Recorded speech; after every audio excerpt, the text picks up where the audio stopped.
Hey guys, it's Kytails. I have a very disorganized impromptu video that is sort of just live thinking that I wanted to share with you because I was working on a video for the Zamor and I realized something about them that has been brought to our attention as being important, and that is the fact that the Zamor have braids. And of course, after having played Shadow of the Erdtree, and we find out that the reason why all of America's statues in the lands between have braids, and one side is shorter than the other, but if you go back to the Land of Shadow, both braids are the same size, is because America cut one of those braids off as tribute to her people that were slaughtered by the Hornsent. She came back to the Land of Shadow and gave it as an offering. She returned here only to find it all gone.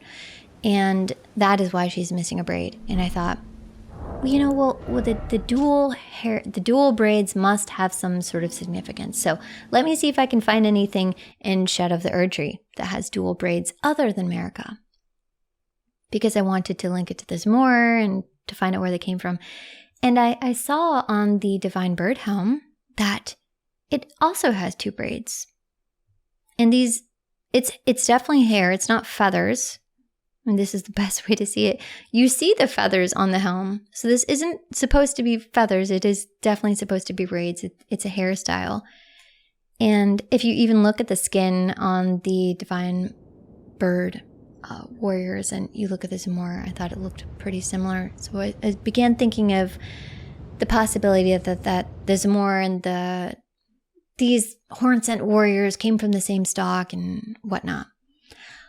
But as I was scrolling through the other images, I said, wait, there's also another helm that has two braids, and that is the Divine Beast helm. And you can see here it has two braids. Same style America wore, same style as on this Zamor. And I think that this was a Hornsent hairstyle. I think that the two braids were something that was in vogue in the Land of Shadow, where Marika grew up and was raised, and it was a hairstyle that shows her lineage as having hailed from that area. This was what was in style for their fighters.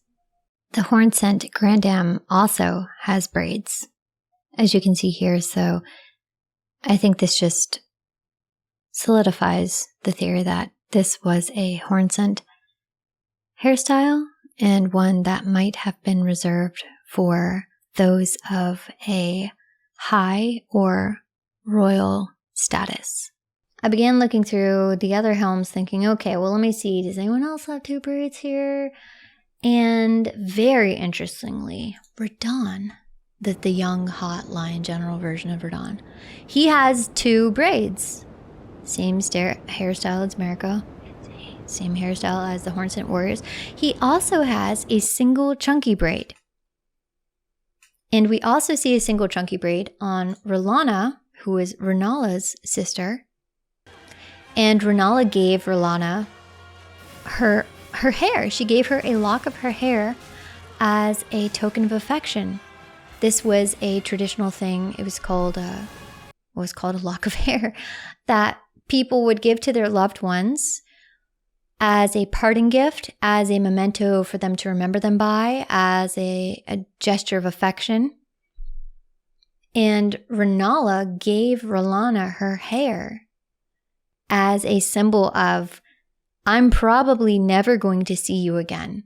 Here is something to remember me by always. This might have been the hairstyle of the Karian family. It might have been in vogue during R'hllana's time, maybe. And that's to show how styles update, right? So instead of going from the twin braids, R'hllana has the single braid. But it's interesting to me because you see that on young Radagon's helm, you see the twin braids, the style that would have been worn in the Land of Shadow by esteemed warriors. You see it on him. You also see the single chunky hairstyle, the braid, that his mother wore.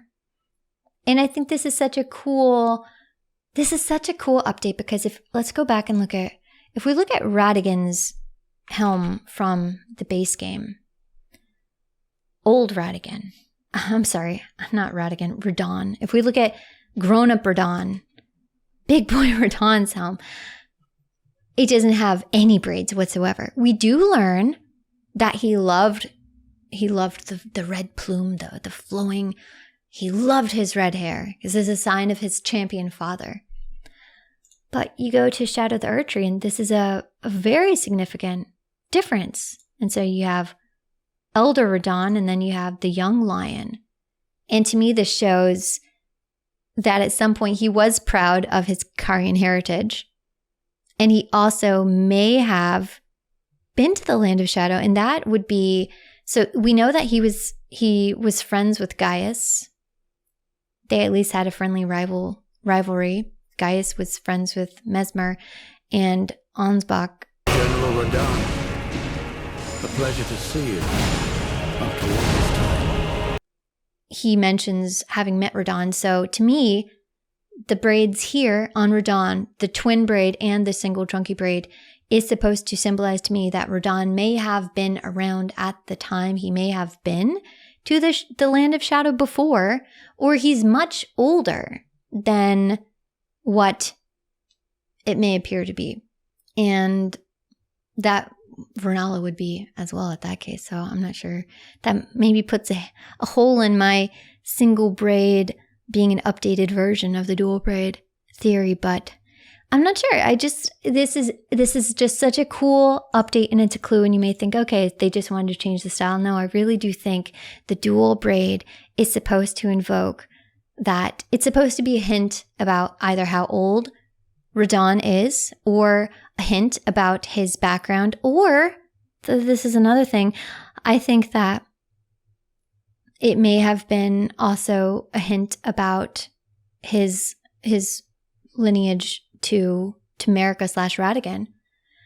We know that he loved his father's red hair, but to see the two braids in this way, and Marika wore the two braids, it just, I think that Radigan was either a horn-sent citizen, or he was misbegotten. He was adjacent. He was horn-sent approved to be put in a jar and to blend with Marika, and that's kind of what we see here. We see the Carian side, we see the single Carian chunky braid, and then we see Marika's side with the two braids. And I just think that was such a cool way to give us another hint about Radon.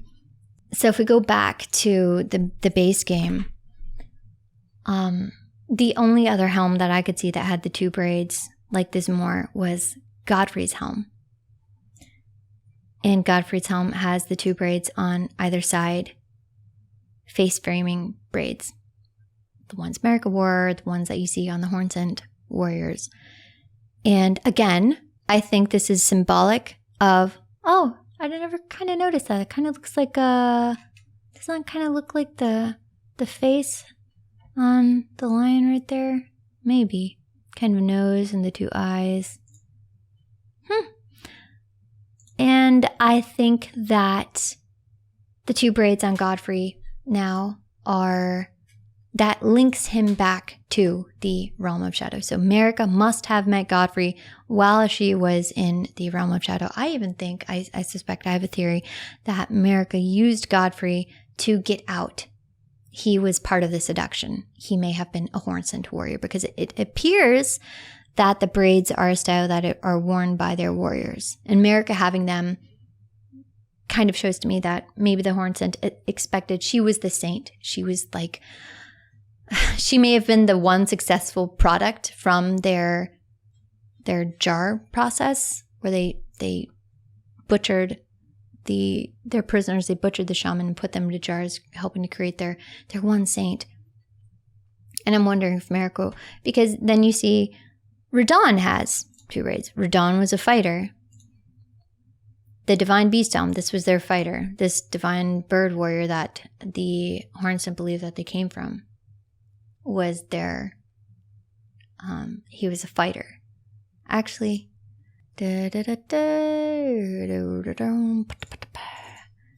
okay.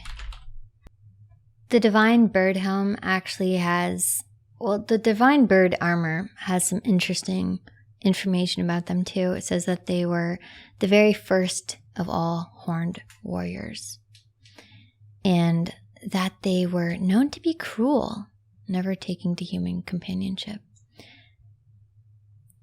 And I think that the Stormhawk King hailed from the same stock. And that would also place the Stormhawk King and Godfrey within the same time period.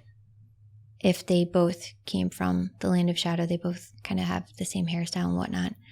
So I do think that there is a lot here with the braids and the hair, and I think it was really, it's a cool hint that is shared with us that isn't really explained outright, because we don't have that much information about the significance of the braids other than Renala cutting off her hair and giving it to Rolana, and then we have Marika cutting off her braid and offering it as a prayer or a memento in memoriam to the grandmother at Shaman Village. So we don't really have a whole lot, but hair has always been super significant.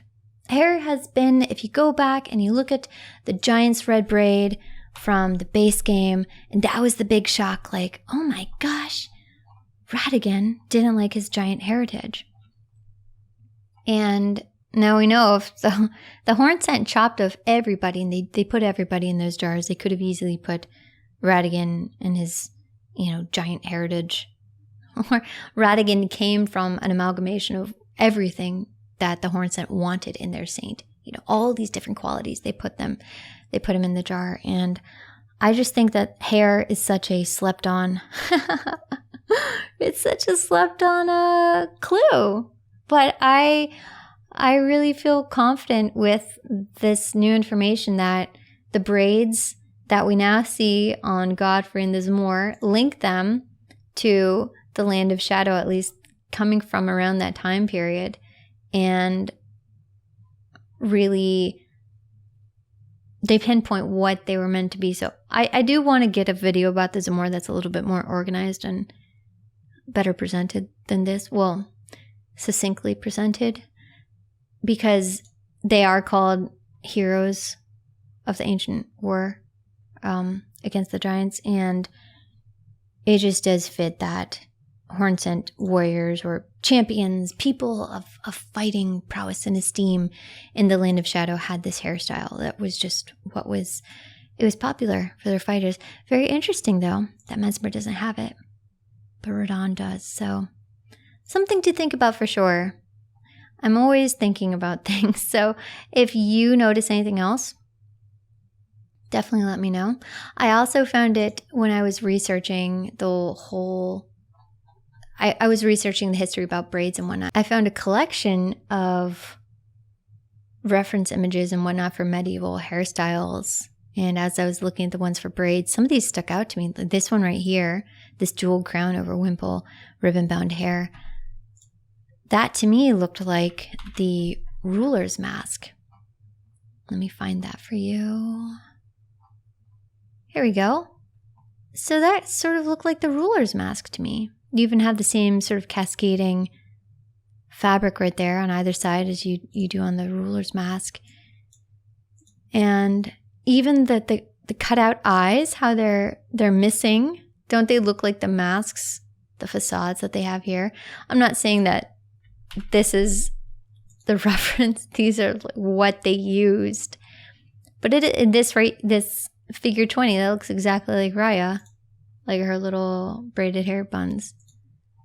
Yeah, this could be a finger maiden right here. This 13th century style.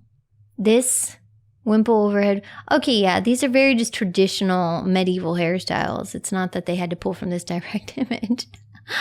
But I just think I was considering, like, oh, if I go look at the dates, will that help place how old these things are and whatnot? But no, I'm not sure. I'm not sure it's going to be that.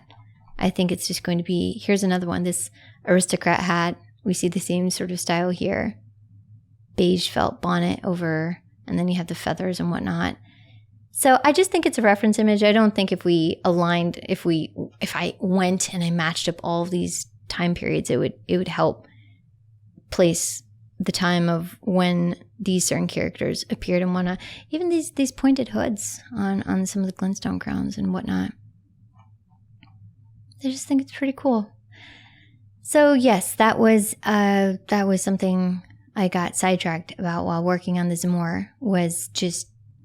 I just realized that I think there's some significance here with the braids, the hairstyles, and how it harkens back to the Land of Shadow, and a big cool clue about Radahn.